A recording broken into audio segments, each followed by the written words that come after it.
Vendí mi empresa por $38 millones. La novia de mi sobrino dijo, revisa la cláusula del beneficiario. Nunca imaginé que las palabras de una joven abogada de 27 años, la novia de mi sobrino, pronunciadas casi casualmente durante una cena familiar, salvarían mi vida financiera y expondrían una traición que llevaba años gestándose bajo mis propias narices.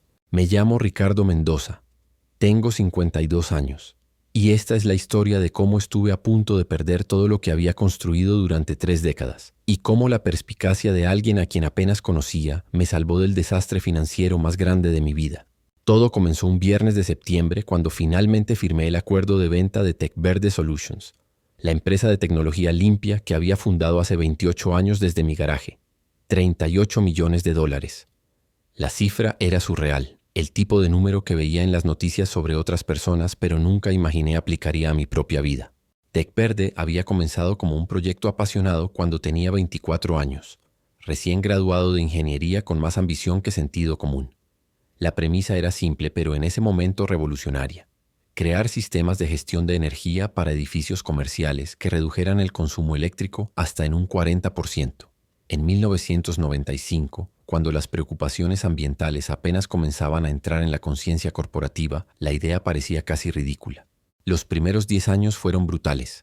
Viví en apartamentos baratos, comí ramen más noches de las que puedo contar, reinvertí cada centavo en la empresa. Mi matrimonio con Laura no sobrevivió esos años de lucha. Ella quería estabilidad, hijos, una casa en los suburbios. Yo estaba obsesionado con hacer funcionar TechVerde. El divorcio fue doloroso pero amistoso. Simplemente queríamos cosas diferentes de la vida.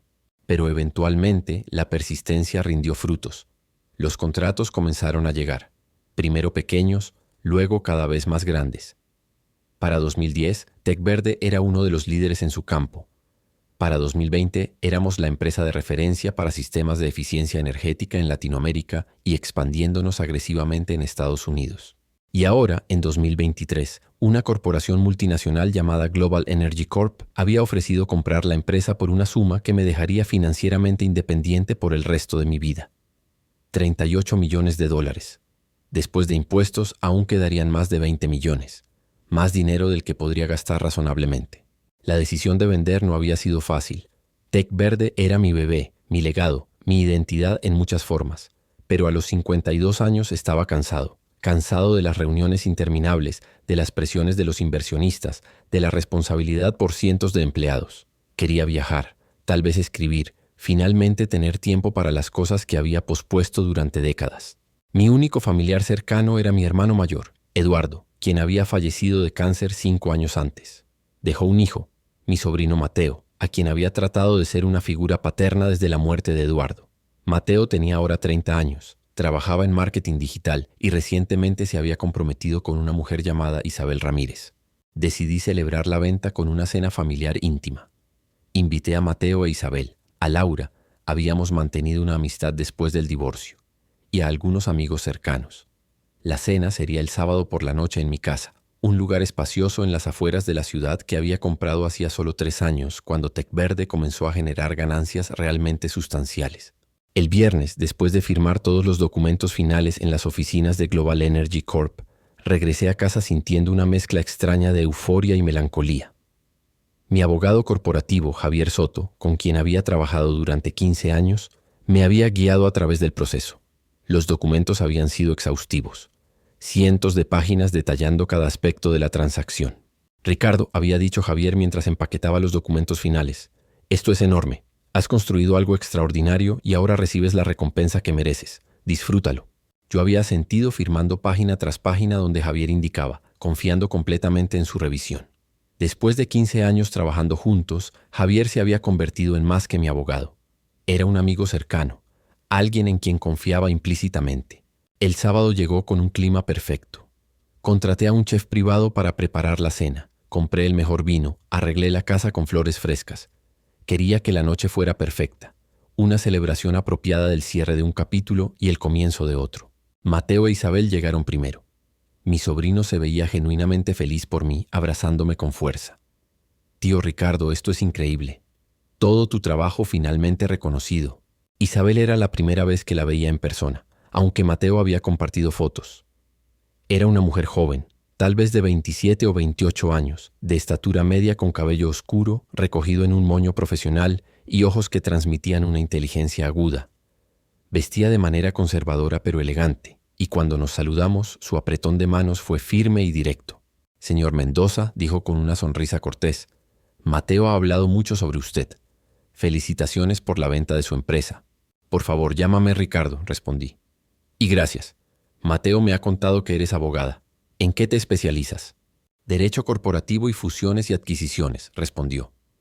«Trabajo para un bufete mediano, principalmente con startups tecnológicas en sus rondas de financiamiento y eventuales salidas».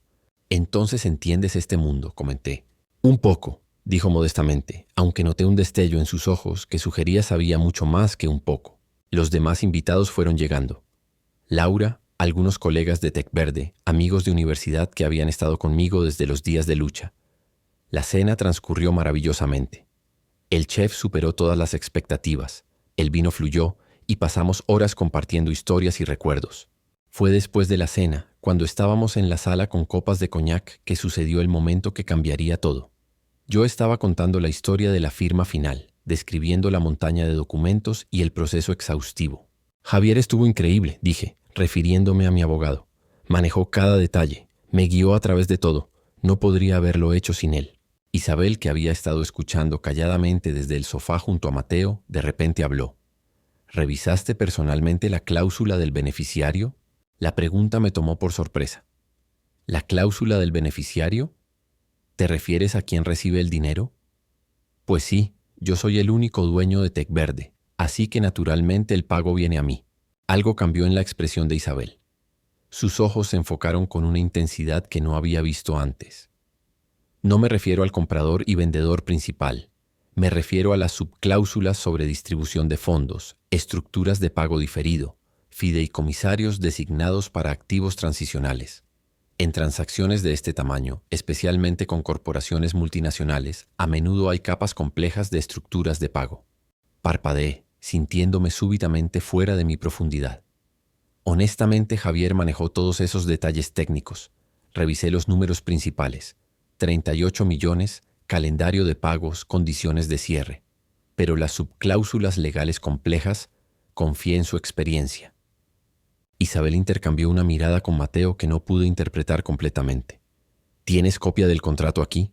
«Sí, en mi estudio. ¿Por qué?» «Probablemente no es nada», dijo, su tono deliberadamente casual, pero sus ojos decían lo contrario. «Pero en mi experiencia, cuando las transacciones involucran montos tan grandes, vale la pena revisar cada línea. He visto demasiados casos donde los vendedores asumen que ciertas cosas son estándar cuando en realidad contienen elementos muy favorables para otras partes». Un frío incómodo comenzó a formarse en mi estómago. «¿Estás sugiriendo que algo podría estar mal?» «No estoy sugiriendo nada específico», respondió cuidadosamente. «Solo que, como abogada que trabaja en este campo, sé que estos contratos pueden ser laberintos.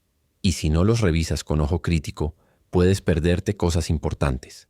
¿Te importaría si le echo un vistazo? Puramente como favor, no estoy tratando de entrometerme». Mateo puso su mano sobre la de ella. «Cariño, tal vez no es el momento». «No», lo interrumpí, la inquietud ahora floreciendo en algo más sustancial. «Si Isabel está dispuesta a revisar, apreciaría enormemente su perspectiva. Dame un momento». Subí a mi estudio y saqué la carpeta masiva que contenía todos los documentos de la transacción. Cuando regresé a la sala, la mayoría de los invitados estaban preparándose para irse. Después de las despedidas, solo quedamos Mateo, Isabel, Laura, quien decidió quedarse por curiosidad, y yo. Isabel tomó la carpeta y comenzó a hojear, sus ojos escaneando páginas con la velocidad de alguien que hace esto profesionalmente.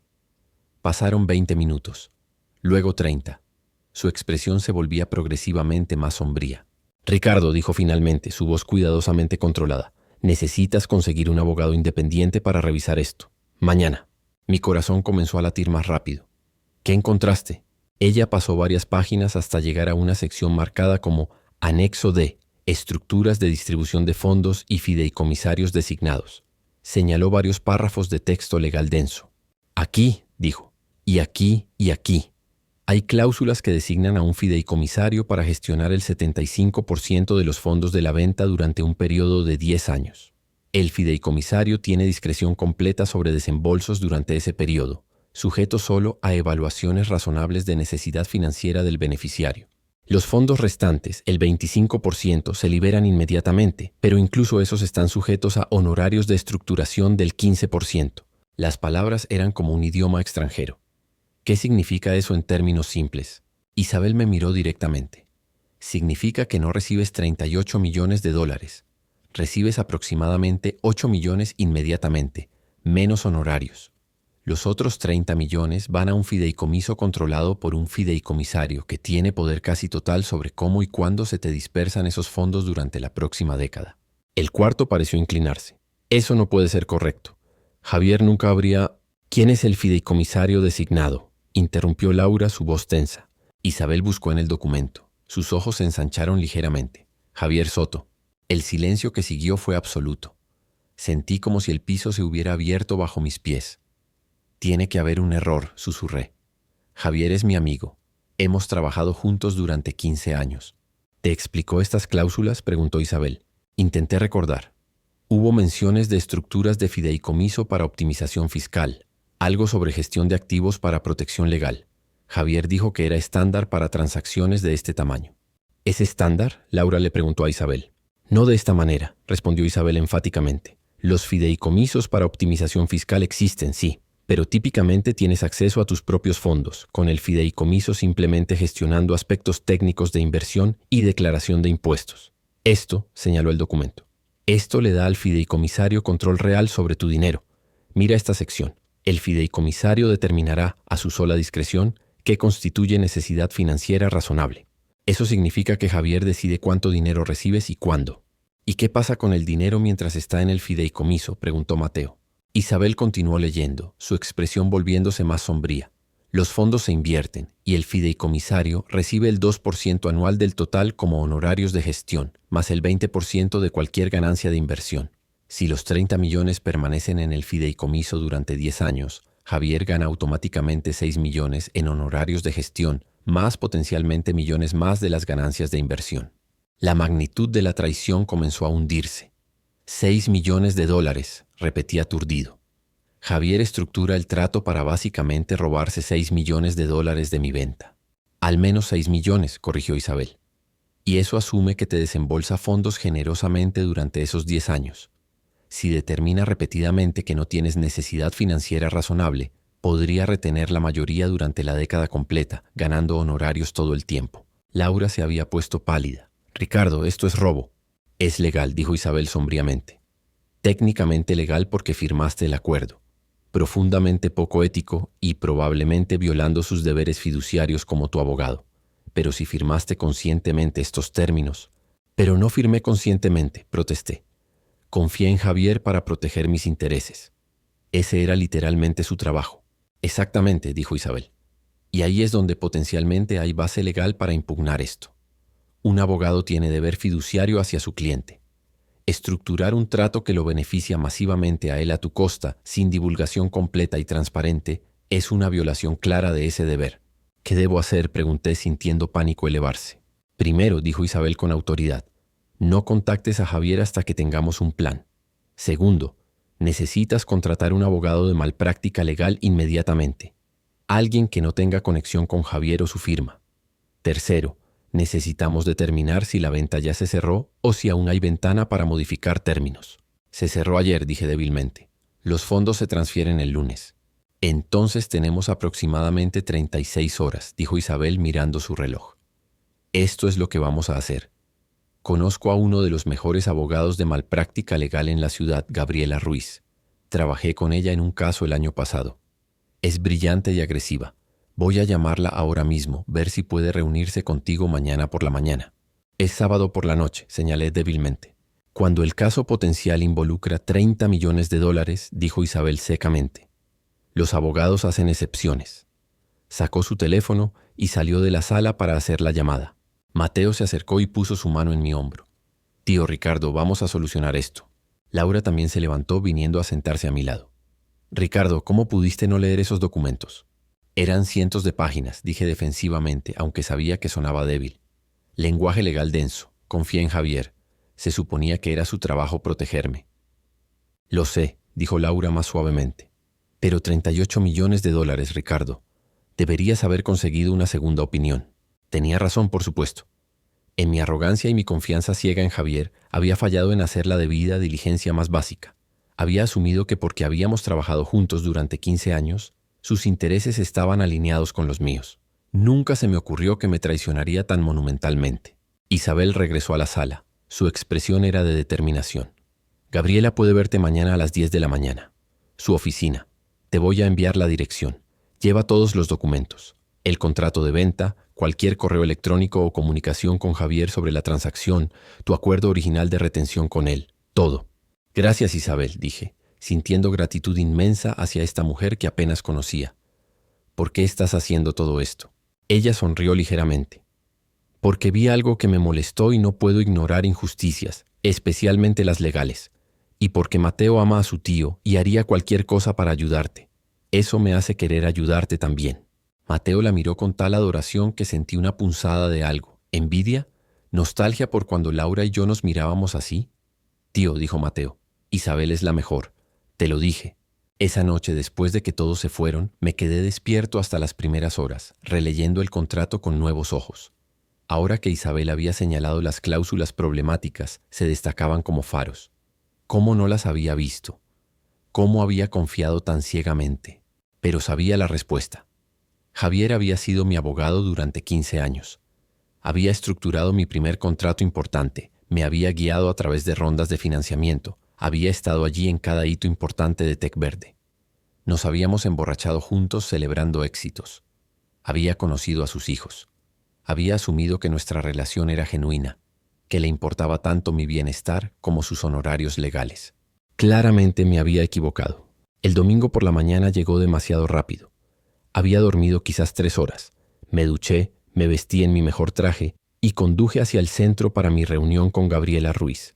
Su oficina estaba en un edificio moderno, elegante en formas que comunicaban éxito y competencia.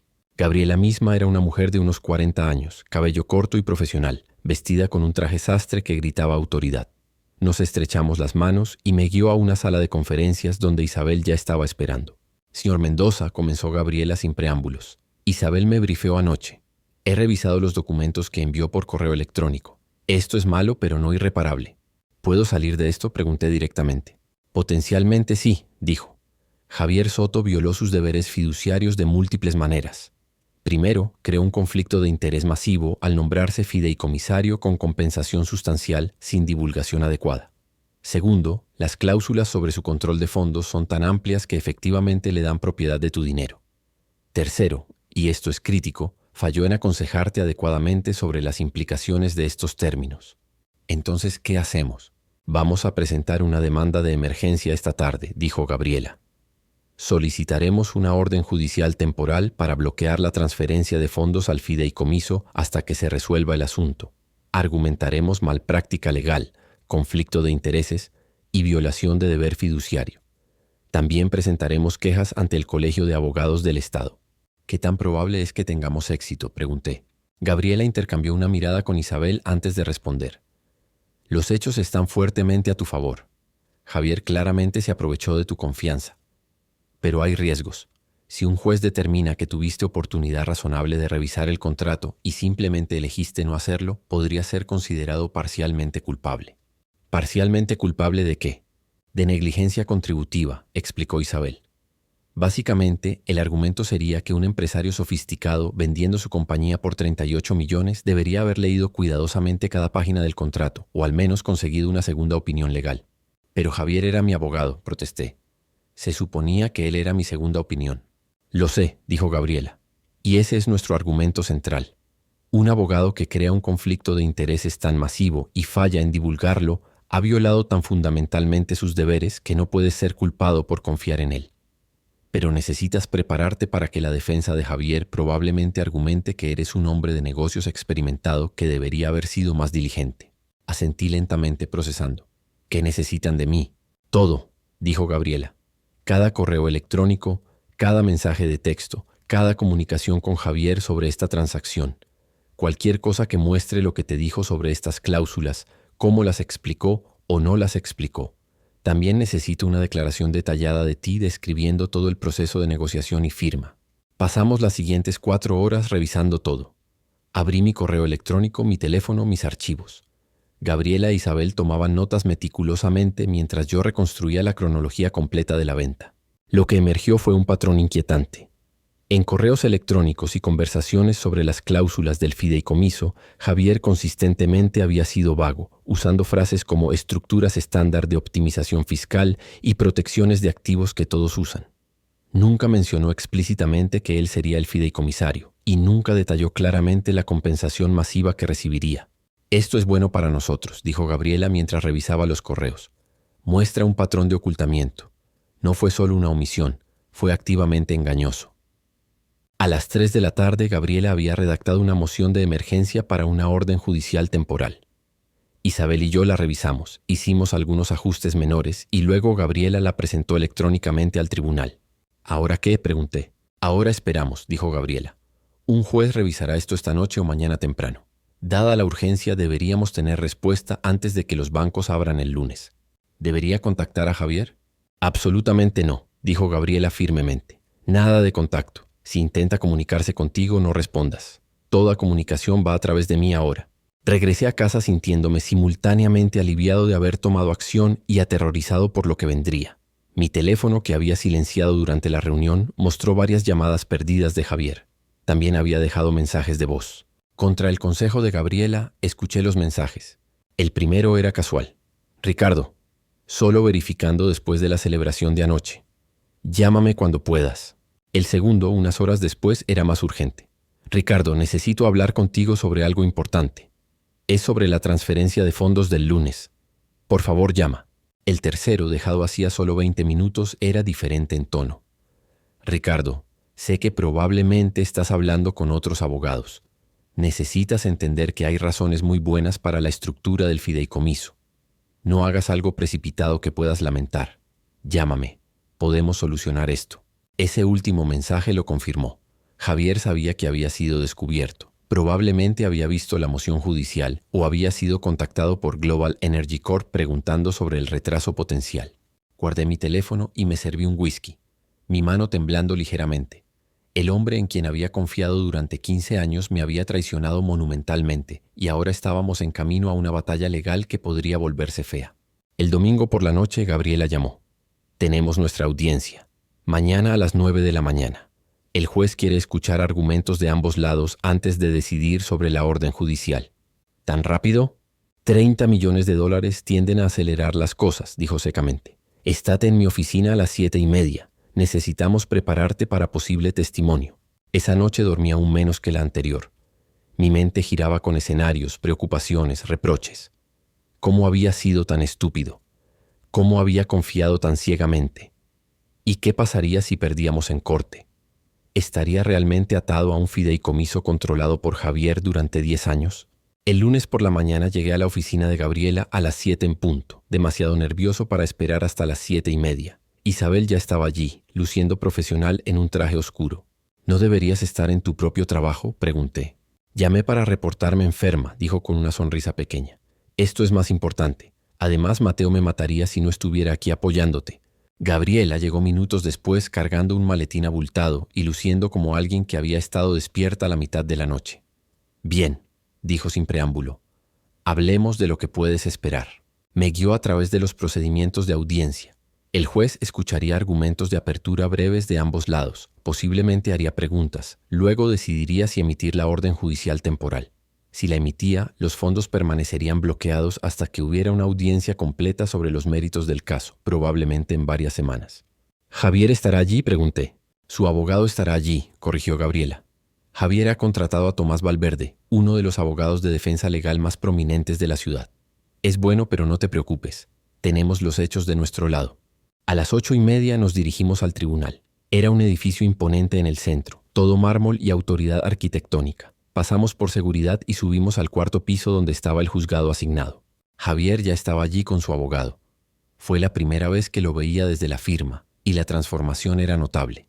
El amigo cálido y accesible había sido reemplazado por un hombre de aspecto severo en un traje caro, su expresión cuidadosamente neutral. Cuando nuestros ojos se encontraron, no mostró reconocimiento ni emoción. Su abogado, Tomás Valverde, era exactamente lo que esperarías.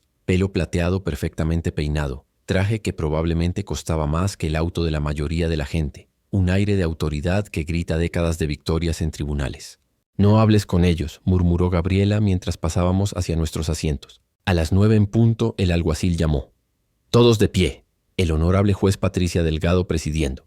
La jueza era una mujer de unos 60 años con cabello gris corto y una expresión que sugería había visto todo y no se impresionaba fácilmente. Se sentó, revisó sus papeles brevemente, luego miró hacia arriba. «Este es el asunto de Mendoza versus Soto y Global Energy Corp», dijo. «Entiendo que estamos aquí en una moción de emergencia para orden judicial temporal. Letrada Ruiz, tiene 10 minutos». Gabriela se levantó moviéndose hacia el podio con confianza. Su argumento fue claro, apasionado y devastador para Javier. Delineó cómo un abogado con deber fiduciario hacia su cliente había estructurado un trato que lo beneficiaba masivamente sin divulgación adecuada. Citó casos previos de malpráctica legal. Leyó de correos electrónicos donde Javier había sido deliberadamente vago sobre los términos. «Su señoría», concluyó, «esto no es un caso de un cliente que lamenta un trato malo. Esto es un caso de un abogado que traicionó fundamentalmente su responsabilidad fiduciaria para enriquecerse. El señor Mendoza confió en el señor Soto para proteger sus intereses, y esa confianza fue explotada de la manera más flagrante». Tomás Valverde se levantó para responder, y tengo que admitir que era persuasivo. Argumentó que Ricardo Mendoza era un empresario sofisticado que había construido una compañía de 38 millones, no un novato ingenuo. Afirmó que las estructuras de fideicomiso eran perfectamente legales y apropiadas, diseñadas para protección de activos y optimización fiscal. «Su señoría», dijo con voz suave pero autoritativa, «el señor Mendoza tuvo amplia oportunidad de revisar estos documentos. Tuvo días entre recibir los borradores finales y la firma. Si eligió no leer cuidadosamente o no buscar segunda opinión, esa es su responsabilidad, no la del señor Soto». «¿Pero no tenía el señor Soto deber de divulgar su conflicto de intereses?», interrumpió la jueza. «El señor Soto no tenía conflicto de intereses», respondió Valverde suavemente. «Ser nombrado fideicomisario de un fideicomiso creado para beneficio del cliente no es conflicto. Es rol profesional común. Los términos de compensación del fideicomisario son estándar de la industria. $6 millones en honorarios es estándar». La voz de la jueza era escéptica. «Para gestionar 30 millones durante 10 años, con todas las responsabilidades legales y fiduciarias que eso conlleva, el 2% anual es realmente bastante razonable», respondió Valverde. La audiencia continuó por otra hora, con ambos lados presentando argumentos cada vez más técnicos. Finalmente, la jueza Delgado levantó su mano. «Suficiente. He escuchado bastante para tomar una decisión preliminar». Hizo una pausa revisando sus notas. «Los estándares para una orden judicial temporal son claros. El solicitante debe mostrar probabilidad de éxito en los méritos y daño irreparable sin la orden». Mi corazón latía con fuerza mientras esperaba su decisión. «En este caso», continuó la jueza, «encuentro que el señor Mendoza ha demostrado ambos elementos. Las comunicaciones por correo electrónico sugieren fuertemente que el señor Soto no divulgó adecuadamente el alcance completo de su compensación o control sobre los fondos, y el daño de tener $30 millones transferidos a un fideicomiso potencialmente problemático ciertamente califica como irreparable. Por lo tanto», dijo, y sentí que todo mi cuerpo se tensaba, «se concede la moción. Los fondos de la venta permanecerán en cuenta de depósito en garantía bajo control judicial hasta que se resuelva este asunto. Audiencia sobre los méritos está programada para...». Consultó con su secretaria. 3 semanas a partir de hoy, 15 de octubre a las 10 de la mañana. Ambas partes presentarán memorandos completos al menos una semana antes de esa fecha. Golpeó su martillo. Levantada la sesión, sentí un alivio abrumador inundarme. No habíamos ganado la guerra, pero habíamos ganado la primera batalla crucial. Mi dinero estaba seguro, al menos temporalmente. Gabriela se volvió hacia mí con una sonrisa pequeña. «Primera ronda para nosotros». Isabel me abrazó, algo impropio en un tribunal, pero nadie pareció importarle. «Lo lograste. Tu dinero está protegido». Mientras salíamos del tribunal, miré atrás una vez. Javier estaba de pie con su abogado, hablando en voz baja pero intensa. Por un momento nuestros ojos se encontraron a través de la sala. Intenté leer su expresión. ¿Arrepentimiento? ¿Enojo? ¿Algo? Pero su rostro era una máscara. Afuera del tribunal, Gabriela delineó los próximos pasos. «Ahora viene la parte difícil. Descubrimiento completo. Van a solicitar cada documento relacionado con tu relación con Javier. Vamos a solicitar lo mismo de él. Vamos a hacer deposiciones. Va a ser exhaustivo. ¿Cuánto tiempo tomará?, pregunté. Casos como este típicamente se resuelven antes de juicio, dijo. Una vez que ambos lados ven la evidencia completa, usualmente hay negociación de acuerdo. Yo diría que en 2 o 3 meses esto estará resuelto de una manera u otra. ¿Y si no se resuelve? Entonces vamos a juicio. Pero honestamente, Ricardo, no creo que Javier quiera eso. Un juicio público expondría todo esto. Sería devastador para su reputación y práctica. Apuesto a que antes de la fecha de audiencia de octubre tendremos oferta de acuerdo. Tenía razón. 2 semanas después, cuando comenzó el proceso de descubrimiento formal, las grietas en el caso de Javier comenzaron a mostrarse. Sus correos electrónicos, una vez que fueron revisados con escrutinio legal, revelaron un patrón de ocultamiento aún más flagrante de lo que habíamos pensado. En uno, a un colega abogado, Javier había escrito: «La estructura del fideicomiso de Mendoza me va a dar flujo de efectivo bonito por la próxima década». Y lo mejor es que apenas hizo preguntas cuando se lo expliqué. Los clientes que confían ciegamente son los mejores clientes. Cuando Gabriela me mostró ese correo sentí náuseas. No solo había traicionado mi confianza, había presumido sobre ello a otros. Más evidencia dañina emergió durante la deposición de Javier. Bajo juramento, cuando se le preguntó directamente si había explicado que recibiría 6 millones mínimo en honorarios del fideicomiso, titubeó antes de admitir que podría no haber enfatizado suficientemente ese aspecto. «Podría no haber enfatizado», presionó Gabriela. «Le dijo al señor Mendoza específicamente en términos claros que usted personalmente recibiría aproximadamente 6 millones de dólares de este arreglo». Las estructuras de honorarios fueron discutidas en términos generales, respondió Javier evasivamente. Eso es un no, dijo Gabriela para el registro. Nunca le dijo explícitamente sobre su compensación masiva. Javier no respondió, pero su silencio era respuesta suficiente. Como Gabriela había predicho, 3 semanas después de la audiencia inicial, el equipo legal de Javier se acercó sobre acuerdo. La oferta inicial era insultante. Ellos proponían que Javier se mantuviera como fideicomisario, pero redujera sus honorarios al 1% anual en lugar del 2%. Rechazado, dije inmediatamente. No quiero nada que ver con Javier teniendo algún control sobre mi dinero. Gabriela estuvo de acuerdo. Vamos a contraoferta. Javier renuncia como fideicomisario. Tú obtienes control completo de todos los fondos. Él paga tus honorarios legales y consideramos no presentar quejas ante el colegio de abogados. Espera, dije.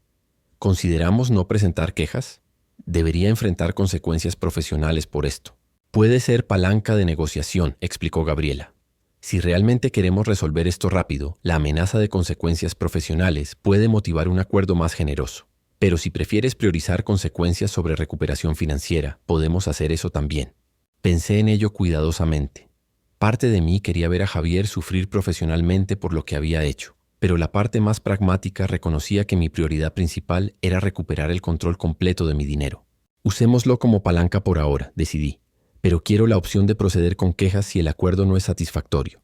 La negociación continuó durante otra semana. Finalmente llegamos a términos que podía vivir. Javier renunciaría inmediatamente como fideicomisario designado. Todos los fondos se transferirían directamente a mí sin restricciones de fideicomiso.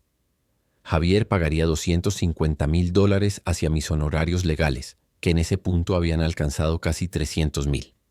A cambio, yo acordaba no presentar quejas formales ante el colegio de abogados, aunque me reservaba el derecho de responder honestamente si era contactado sobre referencias profesionales. No era justicia perfecta.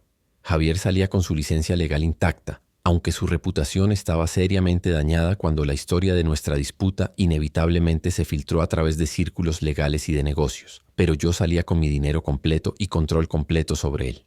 La audiencia final para aprobar el acuerdo estaba programada para el 8 de noviembre, casi 2 meses después de la audiencia de emergencia inicial. Ese día me senté en el mismo tribunal con Gabriela, Isabel, quien de nuevo había tomado tiempo de su trabajo para estar allí, y Mateo. La jueza Delgado revisó los términos del acuerdo cuidadosamente. «Señor Mendoza, ¿entiende los términos y está de acuerdo con ellos voluntariamente?» «Sí, su señoría», respondí. «Señor Soto, ¿entiende los términos y está de acuerdo con ellos voluntariamente?» «Sí, su señoría», dijo Javier, su voz apenas audible. «Entonces este tribunal aprueba el acuerdo», dijo la jueza. «Señor Mendoza, le deseo buena suerte con su nuevo capítulo». «¿Y señor Soto?» Su tono se endureció. «Sugiero fuertemente que reflexione sobre las obligaciones éticas de su profesión». Javier asintió rígidamente, pero no dijo nada. Después, afuera del tribunal, finalmente dejé salir el aliento que sentía que había estado conteniendo durante 2 meses. Se acabó, dije con incredulidad. Se acabó, confirmó Gabriela. Los fondos se transferirán a tu cuenta dentro de 3 días hábiles. 38 millones menos impuestos y honorarios legales, pero todo tuyo y bajo tu control completo.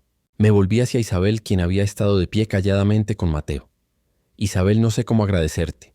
Si no hubieras preguntado sobre esa cláusula durante la cena, si no hubieras revisado el contrato, habría perdido millones. Me salvaste de un desastre financiero. Ella sonrió, algo avergonzada por la atención. Honestamente fue solo hacer mi trabajo. Vi algo que no se veía bien y no pude ignorarlo. Fue más que tu trabajo, insistí. Era sábado por la noche en una celebración. Podrías haber ignorado tus instintos o mencionarlo casualmente más tarde. En cambio, insististe en revisar el contrato esa misma noche. Esa urgencia salvó todo esto. Mateo puso su brazo alrededor de Isabel con orgullo obvio. Te dije que era increíble, tío. Tenías toda la razón, acordé. Y Mateo, cuando se casen, por favor considera esto mi regalo de bodas. Saqué un sobre de mi bolsillo que había preparado esa mañana. Dentro había un cheque por $500,000. Los ojos de Mateo se ensancharon. Tío, no puedes... Sí puedo, interrumpí firmemente. Y lo haré. Sin Isabel habría perdido al menos 30 millones, probablemente más. 500,000 es menos del 2% de lo que me salvó. Si hubiera contratado un segundo abogado para revisar el contrato, me habría costado al menos eso en honorarios. Ella hizo ese trabajo gratis, por pura bondad. Merece ser compensada. Isabel parecía abrumada. Ricardo, realmente no hice esto esperando pago. Lo sé, dije suavemente.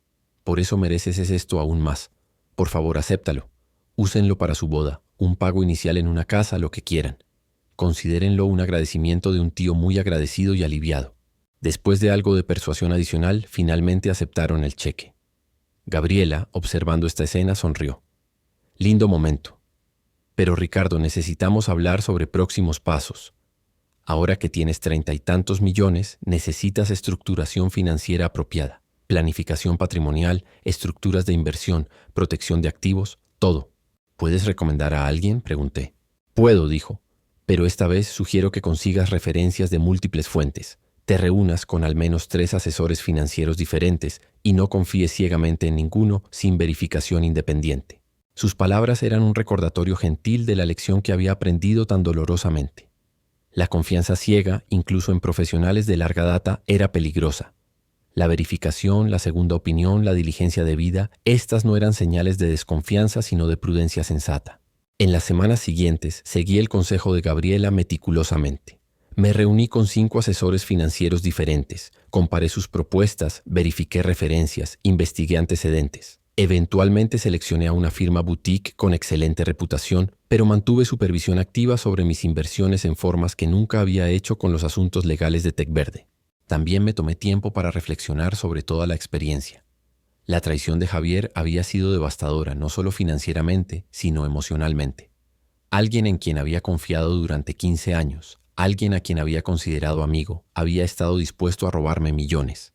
Me hizo cuestionar mi juicio, mi capacidad de leer personas, mi ingenuidad general. Pero también reconocí factores redentores. Cuando las fichas cayeron, cuando realmente necesitaba ayuda, personas increíbles habían intervenido. Isabel, quien apenas me conocía, había pasado su fin de semana rescatando mi situación financiera. Gabriela había peleado ferozmente por mis intereses. Mateo y Laura habían proporcionado apoyo emocional durante los momentos más difíciles. 6 meses después del acuerdo, organicé otra cena familiar. Esta vez no era celebración de una venta, sino un agradecimiento sincero. Invité a Isabel y Mateo, a Laura, a Gabriela, quien se había convertido en amiga además de abogada, y algunos otros amigos cercanos que me habían apoyado durante toda la odisea. Durante la cena me levanté para hacer un brindis. Hace 6 meses comencé. Estaba de pie en esta misma sala celebrando lo que pensaba era mi mayor logro profesional, la venta de Tecverde por $38 millones. Pensé que había alcanzado la cima, que todo lo difícil quedaba atrás. Estaba equivocado, continué. Lo que siguió fueron 2 meses de los más estresantes de mi vida, lidiando con traición, batallas legales y la real posibilidad de perder la mayor parte de lo que había trabajado 3 décadas para construir. Pero a través de eso aprendí lecciones que ninguna cantidad de dinero podría haber enseñado. Aprendí que la confianza ciega, incluso en profesionales de larga data, es peligrosa. Aprendí la importancia de la verificación y la segunda opinión. Y más importante, aprendí quiénes son las personas verdaderamente valiosas en mi vida. Me volví hacia Isabel.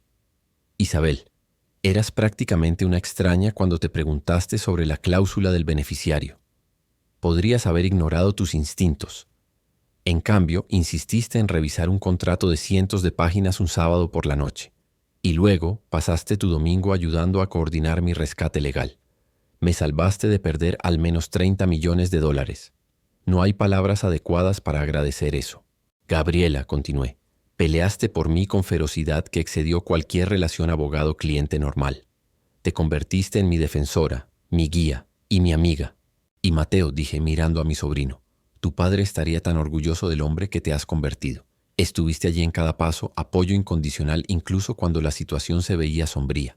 Así que este brindis, levanté mi copa, es para las personas que aparecen cuando más las necesitas, para la perspicacia que salva fortunas, y para las lecciones aprendidas de maneras difíciles que nos hacen más sabios y más cautelosos. Salud, salud, repitieron todos, y el sonido del cristal tintineando llenó el cuarto. Más tarde esa noche, después de que la mayoría de los invitados se habían ido, Isabel se acercó a mí en la terraza donde estaba disfrutando del aire nocturno fresco.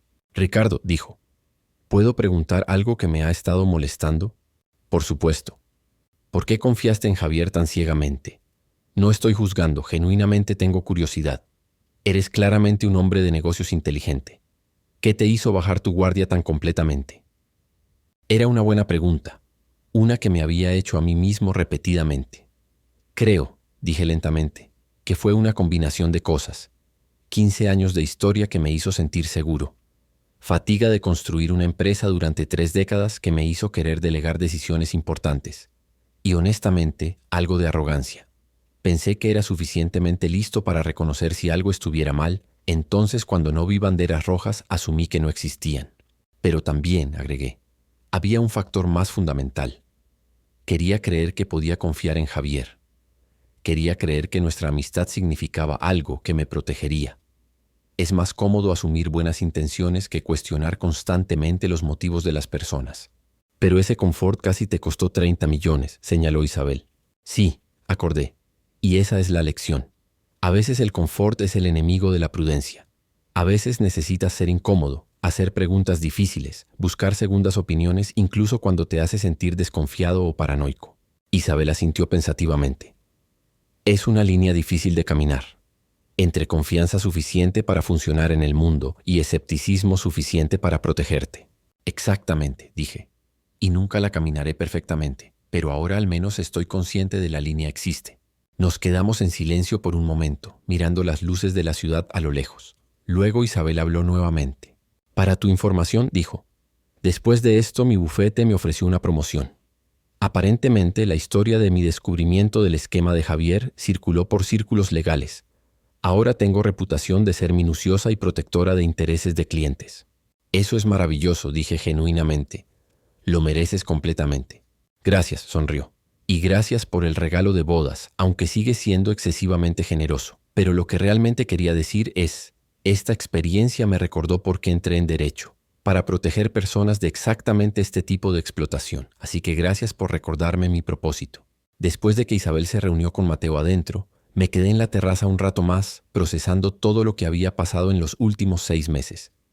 Había comenzado con lo que pensaba era el final feliz perfecto, vendiendo mi compañía por una fortuna. Había casi terminado en desastre a través de traición y mi propia ingenuidad. Pero finalmente había salido más sabio, más cauteloso y rodeado de personas cuyo valor había sido probado en crisis. Mi teléfono vibró con un mensaje de texto. Era de un número que no reconocí. Lo abrí. Ricardo, sé que probablemente no quieras escuchar de mí, pero necesito que sepas que nunca quise lastimarte. Las cosas se fueron de control y tomé decisiones que lamento. Espero que algún día puedas perdonarme. Javier. Miré el mensaje durante largo tiempo. Parte de mí quería responder con ira, recordarle la magnitud de su traición. Otra parte se preguntaba si realmente lamentaba o solo lamentaba haber sido descubierto. Y una pequeña parte, la parte que recordaba 15 años de amistad genuina antes de que la codicia destruyera todo, sentía tristeza por lo que se había perdido. Al final borré el mensaje sin responder. Algunas traiciones son demasiado fundamentales para perdonar, al menos no sin tiempo sustancial y trabajo genuino de reparación que Javier no había mostrado voluntad de hacer. Tal vez algún día, años en el futuro, podría responder, pero no hoy. En cambio, regresé adentro donde Mateo e Isabel estaban ayudando a limpiar, riendo sobre algo mientras apilaban platos. Laura estaba empaquetando sobras de comida. Estas eran las personas que importaban, las que habían demostrado su valor cuando realmente contaba. ¿Necesitan ayuda?, pregunté entrando a la cocina. Siempre, dijo Laura con una sonrisa. Toma esa bandeja. Y así, en el simple acto de limpiar después de una cena con personas que me importaban, encontré algo que 38 millones de dólares nunca podrían comprar. Paz genuina que viene de saber quiénes son tus verdaderos aliados. La historia de mi venta de empresa y casi desastre se convirtió en algo de leyenda en círculos empresariales locales. Fui invitado a hablar en conferencias sobre la importancia de la diligencia debida incluso con asesores de confianza. Isabel también comenzó a dar charlas sobre identificar conflictos de interés ocultos en contratos corporativos. Un año después de todo, Global Energy Corp me contactó sobre un rol consultor. Aparentemente mis sistemas de tech verde estaban funcionando incluso mejor de lo esperado y querían mi experiencia en sus expansiones internacionales. Acepté el rol, pero con términos cuidadosamente negociados y revisados por 3 abogados diferentes. Y cada vez que firmaba un contrato importante, sin importar cuán rutinario pareciera, escuchaba la voz de Isabel en mi cabeza desde aquella cena. ¿Revisaste la cláusula del beneficiario? Esas 6 palabras me habían salvado de desastre financiero. Ahora las portaba como mantra. Siempre cuestionar, siempre verificar, nunca confiar tan ciegamente que ignores los detalles que importan. Porque al final la diferencia entre mantener 38 millones y perder la mayoría fue simplemente esto. Una joven abogada perspicaz que hizo la pregunta correcta en el momento correcto y mi disposición de escuchar cuando lo hizo. Esta es mi historia. Una historia sobre éxito, traición, rescate y las lecciones costosas que nos hacen más sabios. Y todo porque alguien preguntó, ¿revisaste la cláusula del beneficiario?